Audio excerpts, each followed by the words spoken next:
Kita mulai dari kewajiban seorang istri dulu terhadap suaminya, apa yang harus dilakukan. Dan kalau dia tidak melakukan itu maka berdosa. Ingat ya, maka berdosa. Dan setiap diminta tidak melakukan, dosa bertambah, dosa bertambah.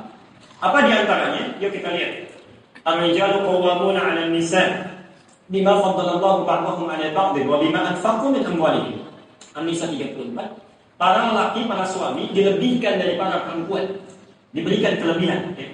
Untuk apa kelebihan itu? Bima anfaqu min amwalihim, supaya punya bekal mencari nafkah. Jadi hati-hati Pak, untuk bapak, para ayah, para suami, Allah sudah berikan perangkat mencari nafkah. Jadi kalau mau bergerak saja, mau beraktivitas, itu nafkah datang. Apa itu nafkah? Nafkah itu singkatnya kebutuhan rumah tangga. Jadi kalau di rumah misalnya ada 5 orang, bapak, ibu, 2 orang anak, misalnya 1 yang bantu-bantu. Bapak mencari itu 5 rezeki 5 yang tadi diberikan semuanya. Perempuan tidak diberikan.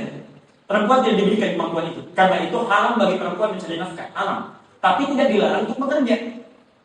Kalau bekerja silakan. Tapi kata Qur'annya akan capek. Capek. Karena punya tugas khusus saat di rumah tangga. Kalaupun mau kerja tidak boleh, sekali lagi tidak boleh mengurangi atau bahkan mengabaikan kewajiban yang berlaku di rumah tangga. Tapi tidak dilarang untuk kerja. Yang tidak boleh mencari nafkah sepanjang suaminya ada. Kalau perempuan kemudian mencari nafkah, suaminya diam-diam, maka suami dosa, perempuannya pun dosa. Dan saat diturunkan nafkah itu tidak berlaku untuk semuanya, cuma untuk perempuan itu saja. Makanya kalau perempuan mencari nafkah, suaminya diam-diam, itu cenderung punya masalah di rumah tangga. Ini bapak itu Masya Allah, ya. Mencari nafkah, kerja boleh pensiun, tapi nafkah tidak ada pensiun. Kerja boleh pensiun, mencari nafkah tidak. Sepanjang tangan bisa bergerak, kaki bisa berjalan, itu nafkah bisa turun. Asal mau gerak sih, asal mau gerak. Pak Mario Teguh itu punya rumus. Di mana ada usaha, di situ ada jalan. Tapi rumus itu dipatahkan oleh tukang parkir. Di mana ada jalan, di situ ada usaha. Mereka cuma punya pakai duit saja, dapat 2.000, dapat 2.000. Itu baru nikmat mulut itu. Belum nikmat tangan, belum nikmat kaki, belum yang lain. Jadi kalau mau gerak saja, itu Masya Allah. Masya Allah, ada peluang gitu. Ya. Tapi poinnya, ini untuk ibu jawabannya. Yuk kita lihat. Fassalihatu. Maka seorang istri yang saleh itu kewajibannya hanya 2. 1, qanitatun, taat pada Allah dengan cara menaati suaminya ketika meminta yang baik-baik. Jadi kalau suami minta yang baik-baik, yang diridhai oleh Allah, ibu wajib taat. Wajib taat. Bisa. Ma, yuk baca Quran, langsung baca. Ma, yuk ikut taklim, ikut taklim. Ma, pakai hijab, ya. Jangan tunggu belum siap Bu, karena kalau tadi saya nggak siap, nggak akan datang siapnya. Siap itu harus dipaksakan. Makanya kalau kita mau memulai sesuatu, ada satu doa itu yang sangat luar biasa. Itu cepat itu bisanya. Ya. Mau saya ajarkan? Ya. Semuanya. Allahumma paksain. Paksakan. Paksa. Ya. Belum pernah tahajud, paksa. Anda baca doa yang lain, kalau nggak dipaksa nggak akan terjadi.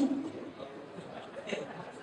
Memang agama itu ya begitu. Ya. Cobaannya begitu, harus sabar. Dulu orang pada pakai hijab Pak, pakai kerudung. Cuma ada satu yang tidak pakai, dia sabar dicaci, dicela sabar, dicaci sabar. Karena dia sabar dalam maksiat, yang lain ikut-ikutan. Sekarang situasi berbalik. Saat orang tidak pakai, ibu mau pakai. Ya, maka sudah selayaknya pejuang dakwah itu bersabar, pejuang syariat itu bersabar. Pahalanya banyak. Masya Allah, saat dicela itu, orang lain mencela menganggap naik, itu ada di Al-Baqarah 214. Jangan dikira untuk mendapatkan surga itu mudah. Ya, masa kumul baksa pertama-tama ringan godaannya, dulu sudah mulai solehah, yang alim sekarang itu biasa. Saat mencela itu rumusnya, maaf, itu sebetulnya sedang dapat nikmat.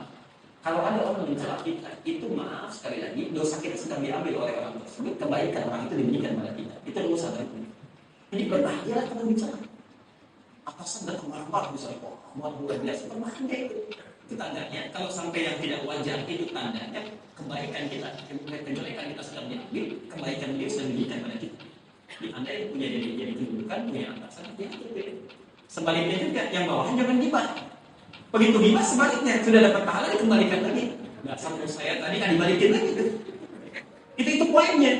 Jadi yang pertama kata Al-Quran, kalau mau sesuatu paksakan dulu. Ada kebaikan suami minta lakukan. Tapi kalau minta maksiat boleh menolak dengan cara yang lembut.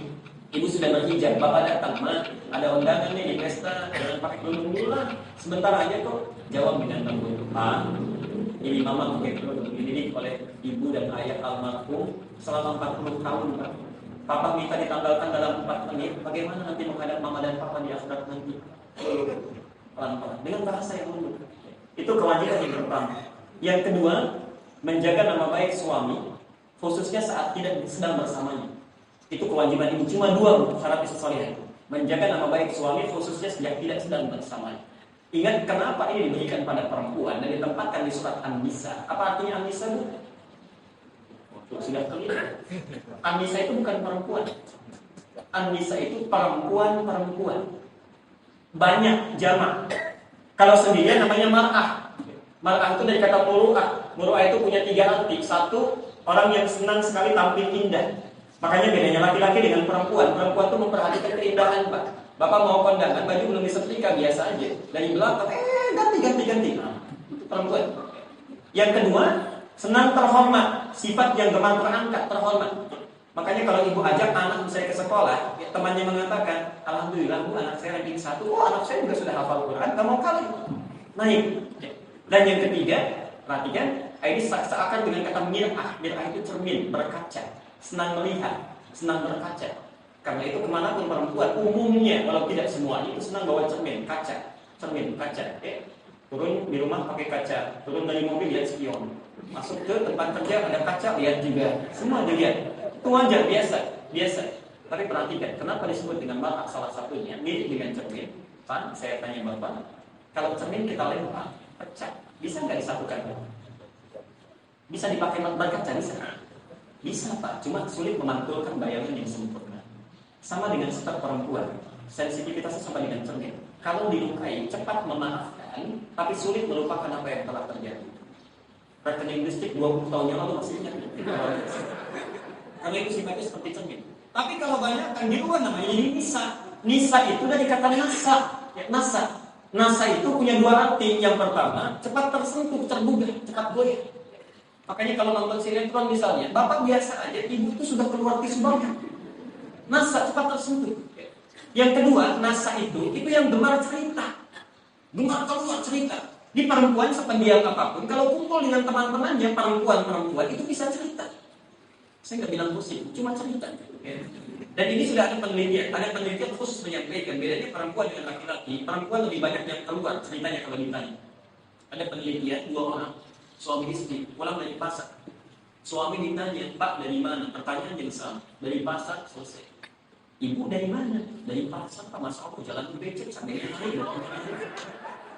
Pertanyaan dari mana? Jawaban bisa kecapai dan bawa. Baik. Karena itulah berbahayanya ibu, hati-hati. Berbahayanya ketika ibu menikah dengan suami misalnya, kenapa diminta menjaga nama baik suami? Satu alasan logisnya, karena perempuan cenderung membawa nama suaminya. Nama suami. Contoh Bapak Andi menikah dengan Bu Dewi. Itu setelah menikah ibu akan dikenal dengan Ibu Andi. Tidak berlaku sebaliknya. Bapak Dewi itu enggak. Bahkan dalam jabatan pun Andi jadi RT misalnya, Bu Dewi jadi apa? Padahal yang RT Andi. Dan yang paling berbahaya, sekarang sedang taklim misalnya, Bu Dewi di belakang sibuk sendiri, main BBM, main SMS, telepon-teleponan suaranya isi. Orang tanya itu siapa sih? Ibu Andi yang jadi persoalan Dewi yang kena Andi. Yang cari persoalan Dewi yang kena Andi. Jadi nyambung di situ. Karena itulah saya wasiatkan dari sekarang hati-hati, jaga betul 2 hal ini. Dan sekarang medianya banyak. Bahkan nggak ada teman tuh bisa cari masalah sekarang. Teman nggak ada, tapi kan media sosial ada.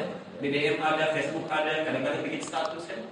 Suami saya tadi malam tidurnya tangan ke atas, kaki ke bawah gini. Ini maksudnya ditungguin orang bikin status, begitu ada jawaban sambil masak. Lu nggak nyangka ya, padahal nyangka. Saat dia bilang nggak nyangka, ya sedang nyangka itu benar. Ini Bu ya, jadi wajib taat, paksakan. Kalau ibu tidak taat pada saat itu, padahal suami sudah minta, maka gini nanti, ketika ibu membantah ada dosa. Ibu sholat dapat pahala, membantah ada dosa lagi, sholat ada pahala. Nah orang seperti ini nanti akan ditimbang di akhirat. Nanti kan cara timbangnya. Kalau bagus amalannya, ada kebaikannya, ada kejelekannya, maka kebaikan menutup yang jelek. Kalau tersisa yang baik, masuk surga dia. Yang jadi masalah, maaf, yang baiknya sudah nggak ada, yang jeleknya tersisa. Maka yang seperti ini ada 2 kemungkinan. Yang pertama, ada dosa disebabkan orang lain, ada dosa disebabkan pribadi. Kalau dosanya pribadi, dia langsung masuk neraka. Yang paling kasihan yang seperti tadi, dosanya muncul di rumah tangga bukan di luar. Karena itu berusaha semaksimal mungkin. Nah, dosa diakibatkan orang lain, misal sholat tapi mencela orang. Baru sholat sudah gibah, membicarakan keburukan orang. Nggak tanggung-tanggung ustaznya yang dibicarakan. Bisa keluar dari sini. Itu yang luar biasa. Diambil pahala sholatnya, diberikan kepada orang yang baru di sholatnya. Anda haji, setelah haji bohong, diambil pahala hajinya diberikan kepada yang bohong. Kalau habis semua kebaikannya, tersisa kejelekannya, bisa fitnah orang. Masya Allah. Maka akan diambil dosa-dosa orang yang difitnah ini dilimpahkan kepada orang itu, dimasukkan ke dalam orang. Jadi intinya yang terakhir saya tutup. Yuk ibu berusaha, bismillah. Ibu berusaha saja.